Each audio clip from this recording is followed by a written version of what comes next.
Jangchilar mana. Sharoitni bitta ko'ring-da mana qarang, qanday chiroyli qilib qo'ygan-da mana. Bola maydonchasi. Ko'ryapsizlar?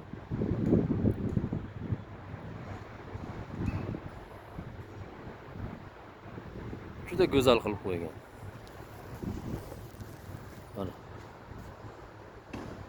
Endi bu narsani qadrlatib bir uzoqqa xizmat qiladigan qilish mana shu xalqning o'zini qo'lida. Bolangiz chiqadi, siz ham chiqasiz, shu yerda o'tirib, mana dam olib, to'ta gurunchani qilganingizda bolangiz borib nimanidir sindirmoqchi. U ko'ryapsiz, o'ynayotganga o'xshamayapti, buzg'unchilik qilyapti. Bolam bunday qilmagin deb aytib tarbiya qilib tursangiz, o'sha narsa uzoqqa xizmat qiladi. Endi bolada endi o'ynayveradi-da, endi u nima bo'lardi desangiz, hamma narsa qilib ko'radi ular. Bolani ham, o'yinini ham tarbiya qilib borish kerak. O'yin ham tarbiya bilan bo'ladi. Buni sindirma. Sen kattaroqsan.